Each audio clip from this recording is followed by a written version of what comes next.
las profundidades del Apocalipsis, cuando el Cordero rompe el cuarto sello, se desata una visión que hiela la sangre.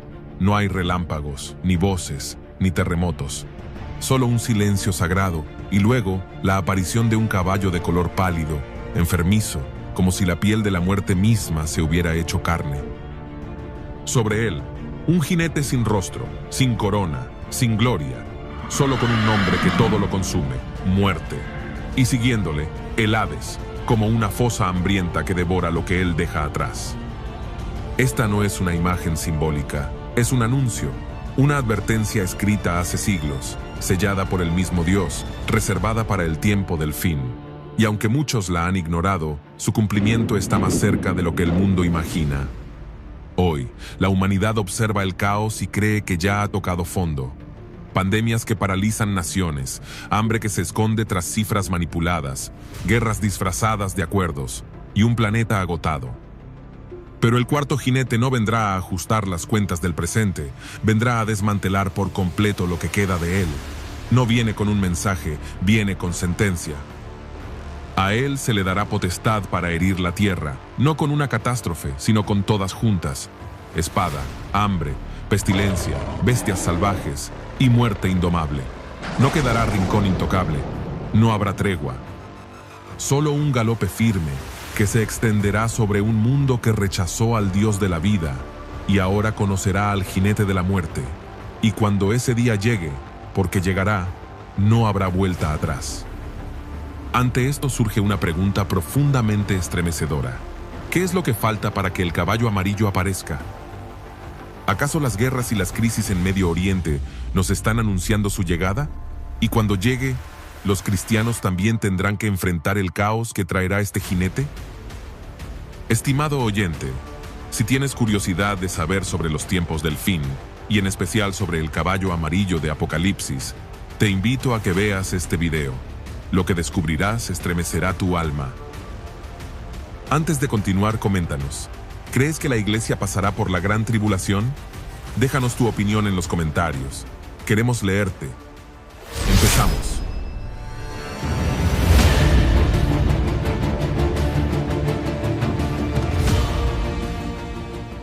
El reloj profético ha marcado la última hora.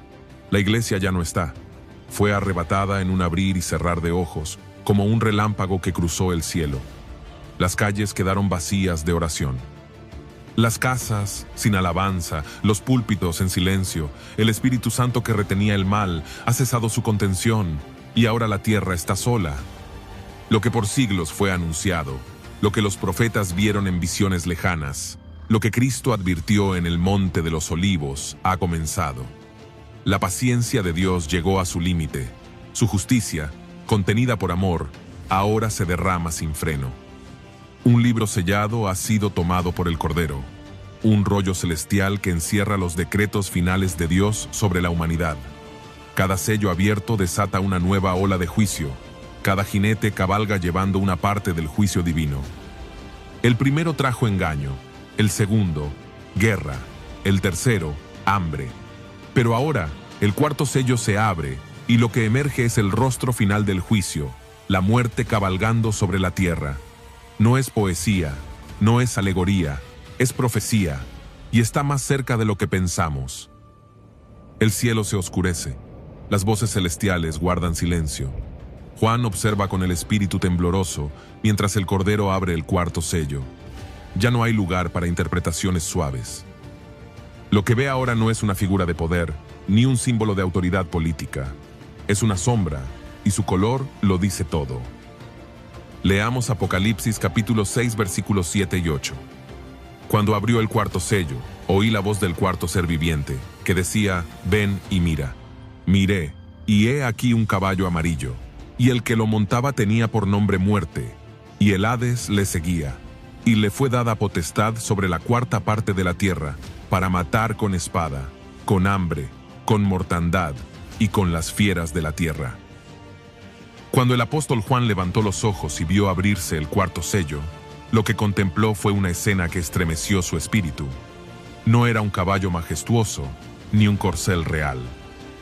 Era una criatura espectral, flaca, de andar lento y sin gloria, Y lo que más llamó su atención fue su color, cloros, así se registra en el texto griego.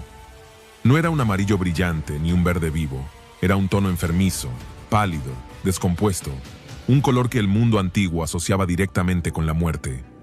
Los médicos de la época como Hipócrates y Galeno usaban ese término para describir la piel de los enfermos terminales. Era el tono que tomaba el rostro de una persona invadida por la fiebre, el veneno o la lepra. No se trataba de un color decorativo, sino del lenguaje del cuerpo muriendo. En la mente de quienes oyeron por primera vez este pasaje, el caballo cloros evocaba la imagen de la piel de un cadáver. Era el color que veían en los campos de batalla después de la guerra, cuando los cuerpos empezaban a descomponerse bajo el sol. Era el rostro sin sangre de una persona que había muerto por peste. Era la imagen viva de la descomposición. En el mundo grecorromano, este mismo tono se usaba también en el arte funerario. Los muertos eran pintados con tonos verdosos para indicar que el alma ya no habitaba el cuerpo. En Egipto, los rostros de los fallecidos eran representados con pigmentos pálidos, y entre los romanos, una tez verdosa era símbolo de la vida ausente. Incluso en la literatura hebrea, aunque el hebreo no posee una palabra exacta como cloros, los profetas hablaban de rostros pálidos, cuerpos secos y carne que se deshacía como polvo. Todo esto contribuía a una imagen temida. El color de aquel caballo representaba una sola cosa, la muerte sin disfraz. Cuando Juan describe este caballo, no lo hace para pintar una escena poética ni para impresionar con simbología, lo hace para mostrar la cruda realidad del juicio que vendrá. Este no es un color artístico, es un anuncio visual. Su sola aparición dice más que 1000 palabras. Y sobre ese caballo, montado con la autoridad del juicio, va un jinete con nombre. Este caballo no es una metáfora ligera, es una profecía viva. Y su color amarillo verdoso, pálido, corrompido, es la manifestación externa de un mundo que ha rechazado la vida y ahora cosecha su consecuencia. Este caballo no representa un sistema económico, ni un espíritu engañador, como los anteriores. Este es el resultado, el fin de todo, el juicio sin vuelta atrás. Ahora bien, la gran interrogante es, ¿quién es este jinete? El libro de Apocalipsis, capítulo 6, verso 8, nos da la respuesta con claridad. Y el que lo montaba tenía por nombre Muerte, y el Hades le seguía. Por primera vez en toda esta serie de juicios, el jinete tiene un nombre revelado directamente. Su nombre es Muerte. Esto no es una metáfora, no es una figura literaria, no es una idea simbólica. Es una entidad espiritual personificada, una potestad real, que ha sido liberada para ejecutar juicios sobre la tierra. En las Escrituras, la muerte no es vista como un proceso natural, sino como una fuerza enemiga de la vida. El apóstol Pablo lo declara en la primera carta a los Corintios, capítulo 15, verso 26. Él escribe, «Y el postrer enemigo que será destruido es la muerte». La Biblia no presenta la muerte como una amiga, ni como un descanso eterno, como dice el pensamiento popular. La muerte es un enemigo, un invasor que entró al mundo por causa del pecado y que será derrotado cuando Cristo regrese. Pero mientras tanto, en este punto del Apocalipsis, la muerte está suelta. Es una sentencia, un castigo, una espada invisible que recorre la tierra. Sin embargo, el texto bíblico continúa y añade una verdad aún más profunda, y el Hades le seguía. Aquí debemos detenernos. ¿Qué es el Hades? En el pensamiento del primer siglo, el término Hades tenía un peso muy particular. Viene del idioma griego y literalmente significa lo que está oculto o el lugar invisible. En la mitología griega, Hades era el nombre del dios que gobernaba el inframundo y también el nombre del lugar donde iban las almas después de la muerte. Con el tiempo, la palabra Hades dejó de usarse para hablar del dios y pasó a significar el mundo de los muertos, una región espiritual donde las almas estaban separadas del cuerpo, esperando su destino eterno. Pero atención, en el contexto bíblico, el Hades es visto como el infierno, aunque muchos teólogos difieren de esto, pero sí queda claro que el Hades no es el lago de fuego, ese viene después. Lo dice claramente el libro de Apocalipsis, capítulo 20, verso 13. Y la muerte y el Hades entregaron los muertos que había en ellos, y fueron juzgados cada uno según sus obras. Y luego el verso 14 añade, y la muerte y el Hades fueron lanzados al lago de fuego. Esta es la muerte segunda. El Hades es como una prisión preventiva. Es donde están los condenados esperando su juicio. No es su sentencia final, pero ya están encerrados, ya están separados de Dios. Es como una antesala al castigo eterno. Las almas en el Hades no tienen esperanza, no pueden arrepentirse, no pueden salir. Están allí, conscientes, sabiendo que su juicio está por llegar. Jesús mismo ilustró esta realidad con una historia. En el Evangelio según San Lucas, capítulo 16, versos 22 al 23, el Señor habló del hombre rico y de Lázaro. Notemos lo que dice el texto bíblico. Aconteció que murió el mendigo, y fue llevado por los ángeles al seno de Abraham, y murió también el rico, y fue sepultado. Y en el Hades alzó sus ojos, estando en tormentos, y vio de lejos a Abraham y a Lázaro en su seno. Este hombre rico no estaba en el lago de fuego aún, pero ya sufría, ya sentía tormento, ya sabía que su destino era irreversible. Eso es el Hades, un lugar de espera, un lugar real, donde las almas están sin descanso, sin redención, sin paz. Por eso este detalle en Apocalipsis capítulo 6, verso 8, es tan crucial. El cuarto jinete no solo trae muerte física, sino que arrastra condenación espiritual. Su misión no termina en el cementerio. La gente no solo muere sin esperanza, muere sin perdón, muere sin la sangre del Cordero sobre su vida. Este juicio es doble, el cuerpo cae por la espada y el alma es arrastrada al Hades, así de grave, así de final, así de real. Ahora bien, ¿cuál es el alcance de este juicio? El libro de Apocalipsis, capítulo 6, verso 8, nos muestra una declaración impresionante y aterradora. El texto dice, y le fue dada potestad sobre la cuarta parte de la tierra, para matar con espada, con hambre, con mortandad y con las fieras de la tierra. Esta no es una declaración simbólica, no es una imagen poética, es una sentencia literal y exacta, decretada desde el trono de Dios.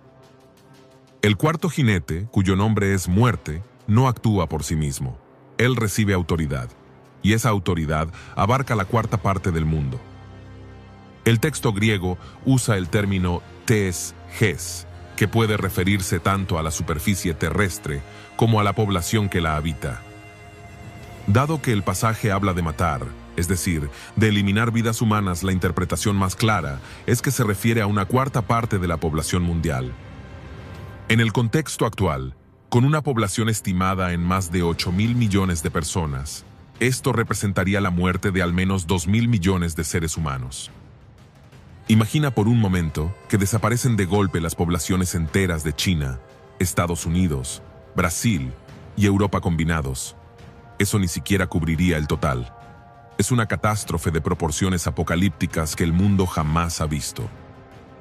El pastor y escritor Tim LaHaye, autor de la famosa serie Dejados Atrás, comenta: esta es la primera ola masiva de muerte global después del arrebatamiento.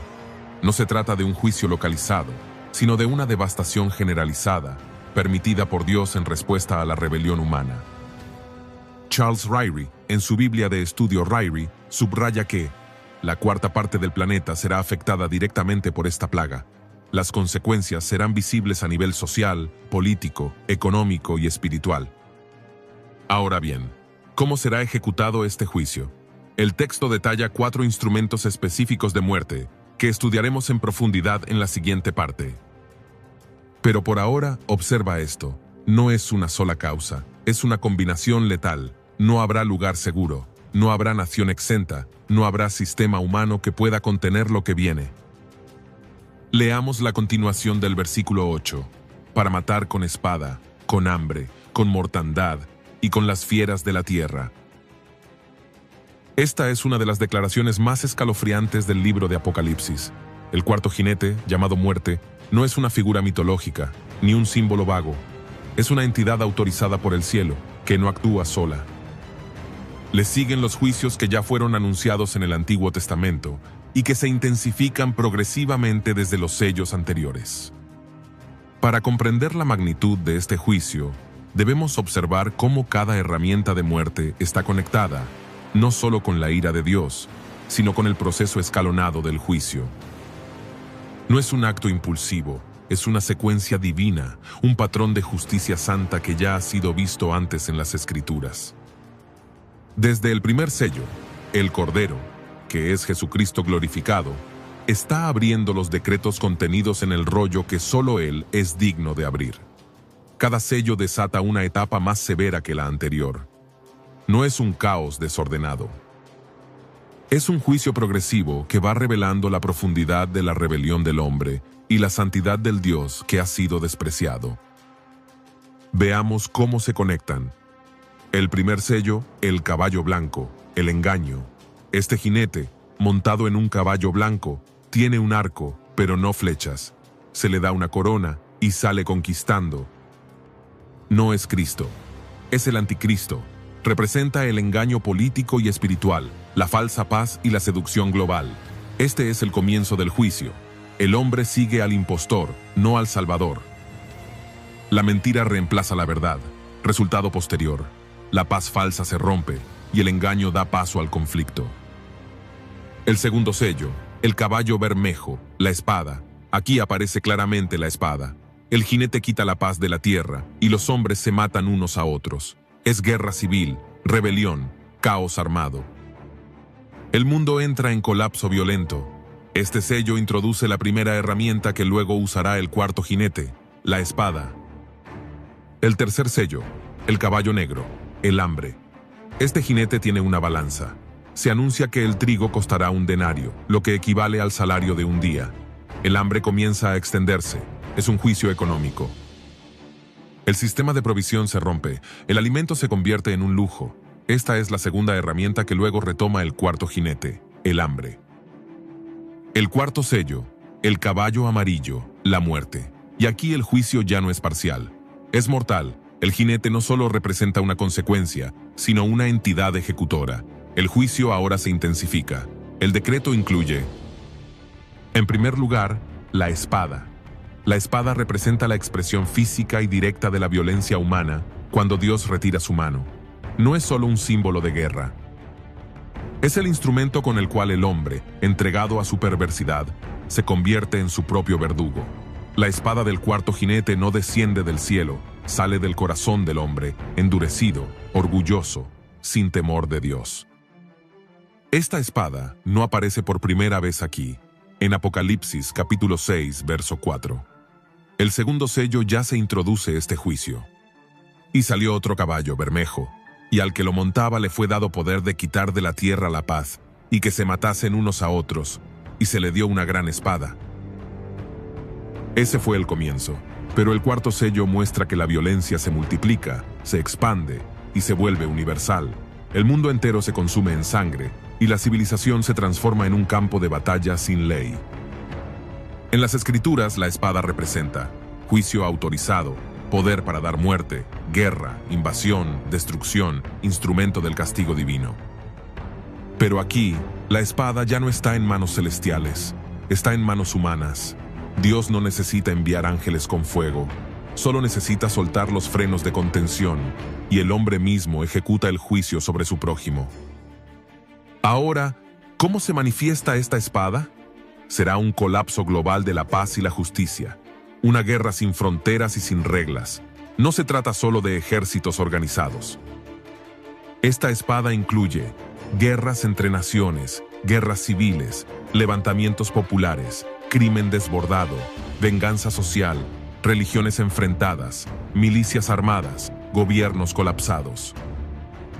Imagina ciudades sin autoridad, un vecino matando por agua, hijos que asesinan por comida, calles tomadas por bandas armadas, fronteras destruidas, tribunales cerrados, militares actuando sin ley, una violencia encarnada en cada rincón de la tierra. Y todo esto no como simple caos, sino como juicio divino a través de la espada que el hombre mismo blande. Un ejemplo bíblico lo encontramos, Jueces capítulo 7, verso 22. Y al sonar las 300 trompetas, Jehová puso la espada de cada uno contra su compañero en todo el campamento. Dios no envió fuego, no necesitó lluvia ni ángeles, solo confundió al enemigo y ellos se destruyeron entre sí. Este es un patrón divino. Cuando el juicio llega, Dios permite que el impío se devore a sí mismo. Así será en la tribulación. La humanidad, sin freno moral, se convertirá en un ejército de verdugos. La espada del odio, la venganza, el orgullo y el caos será desenvainada. Ahora, ¿por qué Dios permite esta espada? Porque la humanidad rechazó la espada del Espíritu, que es la palabra de Dios.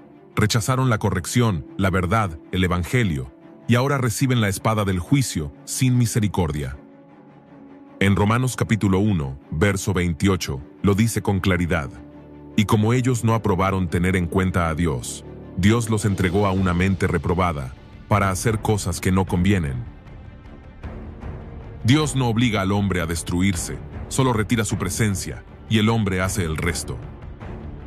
John Walvoord escribió: la gran espada representa el juicio militar, pero también el desgarramiento social. Ya no será posible gobernar, negociar o razonar, solo habrá muerte. El mismo Jesucristo lo anunció en Mateo capítulo 24, verso 7, porque se levantará nación contra nación y reino contra reino. Esto no es una exageración escatológica, es el cumplimiento exacto de las palabras del Señor. La espada será la marca de la tierra sin redención, será la señal de que la gracia se cerró y ahora reina el juicio. En segundo lugar, el hambre. El hambre no es solo la falta de alimento, es el colapso de la bendición de provisión que viene de Dios. En la Biblia, el hambre siempre ha sido una herramienta de juicio cuando el pueblo se aleja de su Señor. No es simplemente una consecuencia natural, es una respuesta divina ante una humanidad que vivió para el pan, pero despreció al pan de vida. Ahora, ¿qué representa el hambre? El hambre en la Biblia representa juicio sobre la tierra infiel, retiro de la bendición de lluvia y cosecha, consecuencia de la idolatría nacional, forma de quebrantamiento de reinos y pueblos. El hambre no aparece sola, es enviada por Dios, es la tierra dejando de producir, el cielo cerrando la lluvia, el comercio quebrando y las bocas clamando por pan y no hallándolo.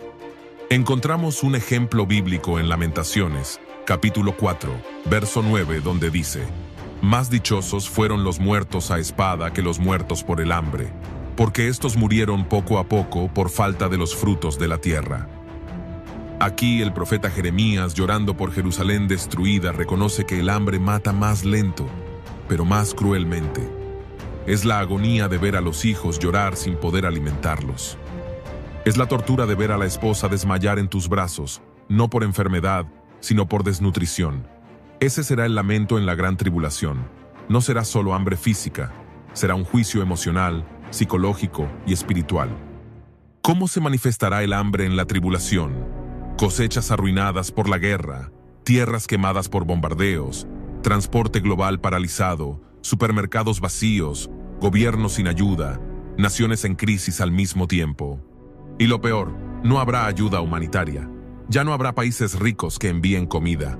Todos estarán sufriendo, el mundo será una alacena vacía. John Walvoord describe: el hambre en Apocalipsis no es una crisis aislada, sino un efecto dominó provocado por guerra, colapso económico y juicio directo de Dios.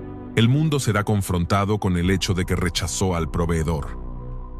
En Levítico capítulo 26, verso 26, Dios advierte a Israel: cuando yo os quebrante el sustento del pan, cocerán 10 mujeres vuestro pan en un horno, y os devolverán vuestro pan por peso, y comeréis, y no os saciaréis. Esto es exactamente lo que se profetiza en Apocalipsis: pan medido, peso calculado, comida que no sacia. Este juicio no es cruel, es justo, porque la humanidad despreció el pan eterno. Se burlaron de Jesús cuando dijo: yo soy el pan de vida, el que a mí viene, nunca tendrá hambre. Entonces, si no quisieron el pan de los cielos, ahora no tendrán ni pan de la tierra. Por lo tanto, el hambre será la espada silenciosa del juicio. Matará a millones sin hacer ruido. No caerá con explosiones, sino con suspiros, con lágrimas, con estómagos vacíos. Y nadie podrá decir que no fue advertido, porque la palabra fue predicada, pero fue rechazada. En tercer lugar, mortandad. La palabra que se traduce como mortandad aquí en el texto griego es thanatos, que literalmente significa muerte, pero en este contexto específico alude a muerte por plagas, pestes, enfermedades y juicios invisibles. Esta no es la muerte por espada ni por hambre, es la muerte que se cuela por el aliento, por la sangre, por el contacto, por el aire. Es la muerte que el hombre no puede detener, porque no puede ver. La mortandad es una forma de juicio que Dios ha usado a lo largo de la historia para quebrantar pueblos arrogantes, reyes altivos, ciudades idólatras. Es un juicio silencioso, invisible y humillante. En la tribulación será global, incontrolable, terminal. Un ejemplo bíblico lo encontramos en Éxodo capítulo 9, verso 3, donde leemos: He aquí la mano de Jehová estará sobre tus ganados que están en el campo, caballos, asnos, camellos, vacas y ovejas, con plaga gravísima. Las plagas en Egipto no fueron naturales, fueron enviadas. Cada una fue una confrontación entre Dios y los ídolos de Egipto. Del mismo modo, las pestes que vendrán sobre el mundo serán una respuesta directa de Dios a la idolatría moderna, a la ciencia deificada, al cuerpo idolatrado, al orgullo humano que cree tener el control. Jesús lo anunció. En el Evangelio según San Lucas, capítulo 21, verso 11, el Señor dijo: Y habrá grandes terremotos, y en diferentes lugares hambres y pestilencias, y habrá terror y grandes señales del cielo. Jesús profetizó que las pestes serían señales visibles del fin, no como advertencias suaves, sino como azotes que paralizarán el mundo entero. Ahora, ¿cómo será la mortandad en la tribulación? Virus desconocidos se propagarán sin control. Enfermedades antiguas regresarán con fuerza. Bacterias resistentes a los antibióticos causarán estragos. Los hospitales colapsarán o serán destruidos. No habrá vacunas, ni médicos, ni Naciones Unidas, ni OMS. Será como un eco multiplicado de la peste negra, la gripe española, el COVID-19 pero sin defensas, sin tratamientos y sin la misericordia de Dios que aún hoy sostiene al mundo. La mortandad revela que el hombre no puede salvarse a sí mismo. No importa cuánta tecnología tenga, no importa cuánto dinero acumule, no importa si tiene laboratorios o vacunas. Dios toca el aire y el hombre cae. Dios toca la sangre y la humanidad se enferma. Dios toca el sistema inmunológico y la ciencia se arrodilla. La mortandad no será solo una enfermedad más. Será la declaración del cielo de que la vida está en las manos de Dios, no del hombre. Será la sentencia visible de que la humanidad sembró muerte y ahora la cosecha. Por último, con las fieras de la tierra. Después de la espada, el hambre y la pestilencia, viene un juicio que parece inusual, pero que tiene una raíz profundamente bíblica y profética: la rebelión de la naturaleza contra el hombre.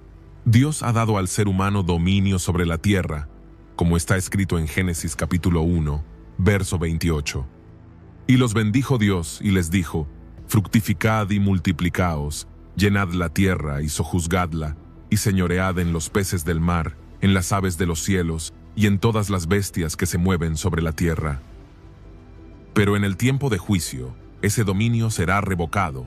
El hombre, que contaminó la tierra, idolatró a la creación y olvidó al Creador, será entregado a la furia de las mismas criaturas que un día domesticó. En Ezequiel capítulo 14, verso 21 dice: Por lo cual así ha dicho Jehová el Señor: cuánto más cuando yo enviare contra Jerusalén mis 4 juicios terribles, espada, hambre, fieras y pestilencia, para cortar de ella hombres y bestias. Este versículo es un espejo exacto de Apocalipsis capítulo 6, verso 8. Lo que Dios hizo con Jerusalén en juicio local, ahora lo hará con el mundo entero en juicio global. Las fieras son un juicio antiguo que vuelve en la plenitud de los tiempos. Ahora, ¿qué son las fieras de la tierra? En el texto griego, la palabra usada es therion, que significa animales salvajes, bestias carnívoras, criaturas fuera del control humano. Pero también puede incluir pequeños animales destructivos o transmisores de muerte. Esto nos lleva a 2 niveles de interpretación. Nivel literal: animales salvajes atacando a los hombres. Leones, osos, lobos, hienas, jabalíes. Animales desplazados por la guerra, el hambre y la deforestación. Regresarán a zonas humanas buscando alimento. Atacarán a los débiles, a los refugiados, a los solitarios. Ejemplo histórico reciente. Después del desastre nuclear de Chernóbil, la zona quedó despoblada. Años después, animales salvajes tomaron la ciudad. lobos, alces, caballos salvajes. La creación volvió, pero sin respeto por la humanidad. Así será en la tribulación. Las ciudades se convertirán en selvas peligrosas. El hombre ya no dominará al animal, será presa. Otra interpretación es el nivel simbólico y biológico. Animales pequeños que portan enfermedad. Ratas, pulgas, murciélagos, mosquitos, transmisores de peste negra, ébola, cólera, zika, dengue, etc. En ambientes sin higiene, sin control sanitario, se reproducen rápidamente. Dios los usará como instrumentos de juicio invisible pero mortal. En Éxodo capítulo 8, verso 17, Dios golpeó Egipto con piojos. En el capítulo 10, con langostas. En cada caso, pequeñas criaturas multiplicadas se convirtieron en armas del juicio divino. Este juicio de las fieras no es menor, es una forma de decir, ya no eres señor de la tierra, ahora la tierra te devorará. Es el sello final de la muerte. Porque cuando el hombre ha sido herido por la espada, debilitado por el hambre, consumido por las pestes, las fieras solo vienen a rematar lo que queda. A través de estos instrumentos de juicio, la espada, el hambre, la mortandad y las fieras salvajes de la tierra, la humanidad experimentará una sacudida sin comparación en la historia. Este no será un desastre local, ni un fenómeno natural aislado. No será una simple época de crisis o una temporada difícil. Será el inicio de un juicio global, un decreto que vendrá directamente del cielo y caerá sobre el suelo ensangrentado de una humanidad que voluntariamente rechazó la verdad, que despreció al Dios de toda misericordia y que decidió vivir sin Él. No será casualidad, no será el resultado de políticas humanas equivocadas o accidentes del destino. Será un acto deliberado del trono eterno, una manifestación directa de la justicia que por siglos fue retenida por amor, pero que ahora, finalmente, se desata con todo su peso sobre un mundo sin redención. La espada traerá violencia entre hombres, entre pueblos, entre vecinos. El hambre derrumbará economías, mercados, almacenes y hogares. La pestilencia tocará el cuerpo de los que creyeron que el progreso podía salvarlos. Y las fieras de la tierra, esas mismas que fueron sometidas en el principio, se volverán contra el hombre con brutalidad. La paz, el alimento, la salud y el dominio se perderán en un mismo instante, y como consecuencia, una cuarta parte del mundo morirá. No es un número simbólico, no es un recurso literario. Es una proporción matemática real. Hombres y mujeres, niños y ancianos, naciones enteras serán tocadas por la sentencia. Millones de cuerpos caerán, millones de nombres se borrarán, y el dolor, el caos y el colapso se extenderán como una sombra sobre toda la tierra. Pero eso no será lo peor, porque detrás de la muerte física vendrá el Hades. El juicio del cuarto jinete no termina en la tumba, no concluye con la última respiración. El alma que muere sin haber sido redimida será arrastrada al lugar del tormento. No al castigo final todavía, pero sí a una antesala oscura, profunda, real, donde no hay consuelo, ni segunda oportunidad, ni redención. La muerte no solo recogerá cuerpos, recogerá almas sin esperanza, y esas almas caerán en el silencio eterno del juicio. Estimado oyente, al considerar todo esto, déjame decirte algo. Aún no es demasiado tarde. Todavía hay una puerta abierta. Aún hay una luz encendida en medio de la oscuridad que se avecina. Aún existe un nombre por el cual el alma puede ser salva. Esa puerta es Cristo. Él es el refugio. Él es la respuesta. Él es el único que puede romper el decreto de condenación que se aproxima.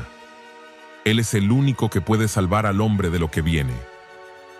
Este mensaje no es un guión de ficción apocalíptica, es una advertencia real, es una declaración urgente y es una invitación viva. Dios ha hablado por siglos, ha llamado a los hombres a volverse a Él. Pero llegará el momento en que el cielo enmudecerá y entonces no habrá más palabras de gracia, sino pasos de juicio. Amigo oyente, no ignores este llamado, no endurezcas tu corazón. No te burles del Dios que aún espera, porque pronto callará la misericordia y hablará la justicia. Lo que viene sobre la tierra no es una especulación, es un decreto que será cumplido. La muerte vendrá con autoridad, y el Hades le seguirá sin piedad. Así llegamos al final de este video. Esperamos de corazón que haya sido de gran bendición para tu vida. y que haya tocado tu corazón con una reflexión profunda. Te invitamos a darle me gusta, suscribirte a nuestro canal y compartir este mensaje con tus familiares y amigos para que ellos también puedan ser edificados por esta enseñanza. Que Dios te bendiga abundantemente.